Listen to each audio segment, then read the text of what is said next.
में काम में आने वाला सबसे अच्छा टॉपिक और वो है समाकलन इंटीग्रेशन। ओके, तो इस लेक्चर में हम क्या सीखेंगे? सबसे पहले हम लोग सीखेंगे समाकलन होता क्या है, समाकलन करते क्यों है, समाकलन के फॉर्मूले कौन कौन से हैं और उनको सोल्व कैसे किया जाता है, हम लोग वो सीखने वाले हैं। ओके, हम उतना ही सीखेंगे जो हमें फिजिक्स में काम में आएगा, बाकी मैथमेटिक्स में समाकलन बहुत सारा बड़ा पड़ा है। ओके, चलते हैं, स्टार्ट करते हैं समाकलन। ओके, जैसा कि हम लोगों ने आउटलाइन में सीखा था क्या कि हमने आउटलाइन में क्या सीखा था, y और x का हमने एक ग्राफ बनाया था और उस ग्राफ की हमने ढाल निकाल के स्लोप निकाला था। वो किसको निरूपित कर रहा था? अवकलन को। आज हम क्या करने वाले हैं देखिए, तो सेम टू सेम वैसा का वैसा। मान लीजिए आपके पास एक कोई ग्राफ है, कोई वक्र है और वो वक्र x और y के बीच में खींचा गया है और मान लीजिए ये ग्राफ कुछ इस प्रकार से है। ओके, और मान लीजिए, अच्छा अब देखो समाकलन में करते क्या है, समाकलन में हम ना क्षेत्रफल फाउंड करते हैं। क्या फाउंड करते हैं? एरिया फाउंड करते हैं। ओके, और एरिया किसके सापेक्ष? किसके साथ में? अक्ष के साथ में एरिया फाउंड करते हैं हम लोग। तो मान लीजिए मैं यहां से यहां तक का एरिया फाउंड करना चाहता हूं। कहां से कहां तक का? यहां से यहां तक का। तो अब आप देख रहे हो यहां से यहां तक का एरिया आप आसानी से फाउंड कर सकते हैं। कैसे? क्योंकि ये हमारे पास क्या दिख रहा है, एक त्रिभुज दिख रहा है। दिखा कि दिखा? तो त्रिभुज का क्षेत्रफल आप जानते हो क्या, 1 बटा 2 आधार गुणा ऊंचाई। ये तो बहुत आसान हो गया। ओके, मान लीजिए ये ग्राफ ऐसे ना होकर ऐसे होता। ऐसे कैसे?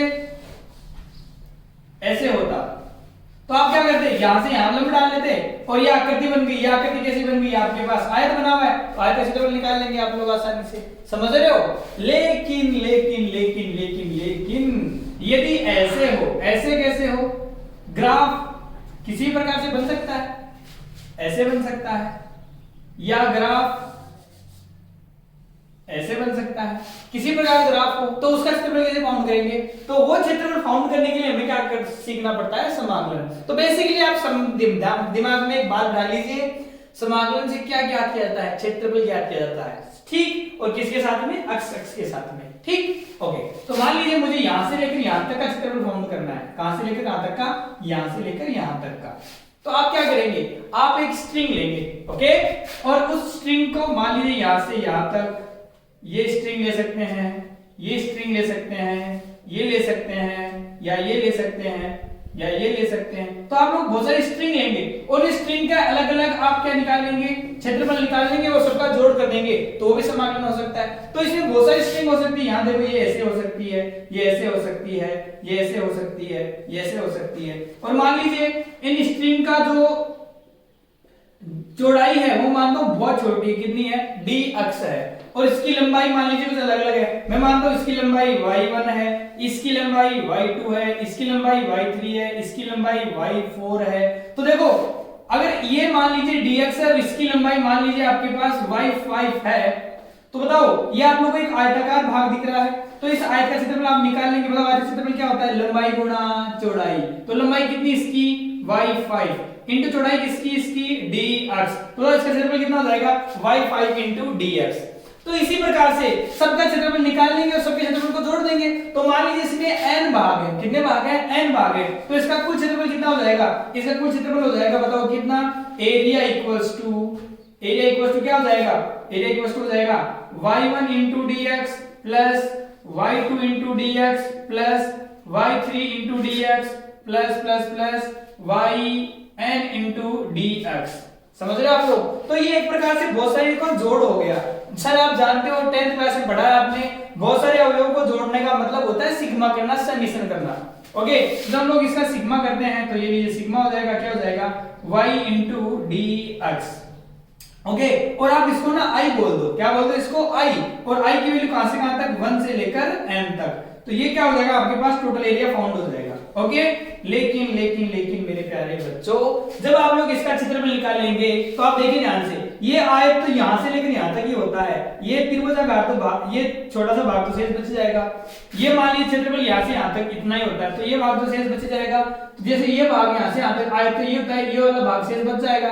तो इन छोटे छोटे भागों का भी और मान निकालने के लिए हम इस समेशन को एक विशेष रूप में लिखते हैं। और वो विशेष रूप कैसे होता है? इस प्रकार से होता है। इसको हम लोग क्या कहते हैं बच्चों? समाकलन कहते हैं। वो समाकलन क्या हो जाएगा?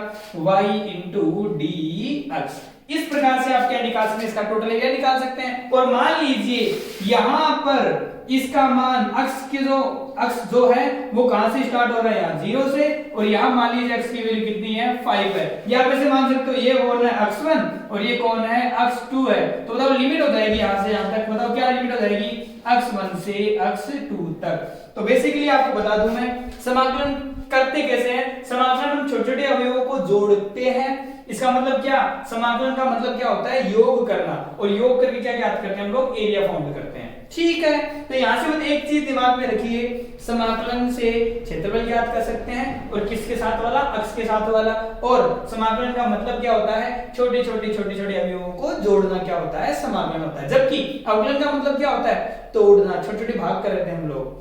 और एक बात और बता दूं मैं, अवकलन और समाकलन एक दूसरे के रिवर्स होते हैं, उल्टे होते हैं। ठीक, तो इनके फॉर्मूले अवकलन के फॉर्मूले के उल्टे होते हैं, व्युत्क्रम होते हैं, इनवर्स होते हैं। तो अगर आप लोगों को अवकलन के फॉर्मूले याद हैं, पिछले लेक्चर में हमने अवकलन और उसके फॉर्मूले सीखे थे, अगर आपको अवकलन के फॉर्मूले याद हैं तो समाकलन के फॉर्मूले बहुत आसानी से याद कर लेंगे। अगर मान लीजिए आपको फॉर्मूले याद नहीं है तो आप लोग यहाँ पे हमारे साथ चलिए, आपको फॉर्मूले बहुत आसानी से याद हो जाएंगे। ओके, एक बार यहां तक कीजिए, चलते हैं हम लोग आगे। अभी हम देखते हैं अवकलन और समाकलन के सूत्र। ओके, तो देखो अक्ष की पावर n का अवकलन होता था, हमने सीख लिया था पिछले लेक्चर में। आज हम अवकलन और समाकलन को एक साथ सीखते हैं। अक्ष की पावर n का क्या होता है, n अक्ष की पावर n माइनस 1, जबकि इसका समाकलन इंटीग्रेशन क्या होगा, वो होगा अक्ष की power n plus 1 upon n plus 1 plus c। c कब लगता है, c तब लगता है जब आपके पास लिमिट नहीं दे रखी हो।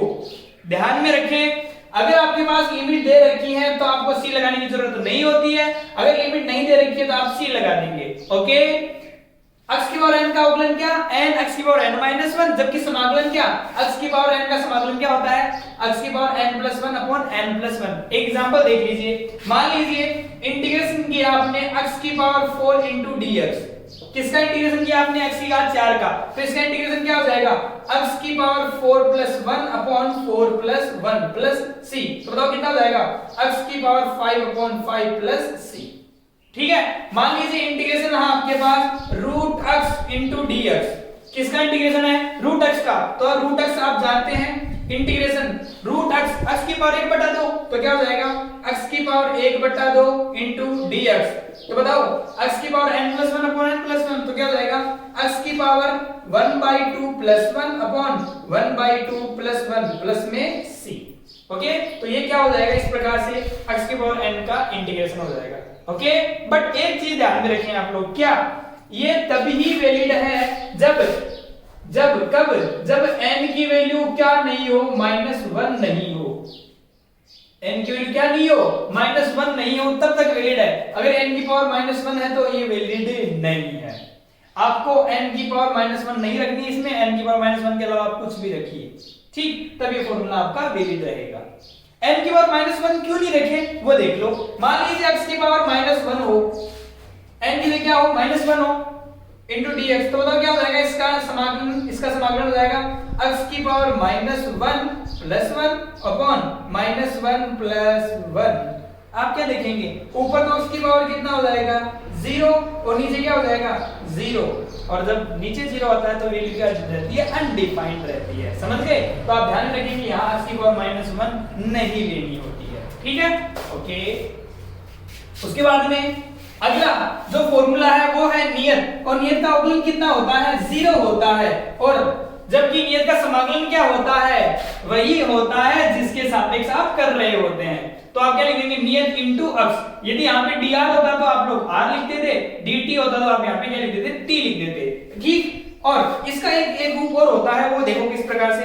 मान लीजिए आपके पास क्या हो, dy बाई dx, और आपने यहाँ पे सॉरी इंटीग्रेशन मान लीजिए आपने केवल क्या लिखा, dx लिखा है। dx का मतलब क्या हो गया, यहां पर मल्टीप्लाई में आप क्या मान सकते हैं, 1 मान सकते हैं। तो मल्टीप्लाई में आपने क्या मान लिया, 1। क्या आप जानते हैं 1 का मतलब किसी भी चर या चर की पावर 0 होना, तो क्या मैं लिख सकता हूं यहां पर 1 का मतलब x की पावर 0 इंटू dx।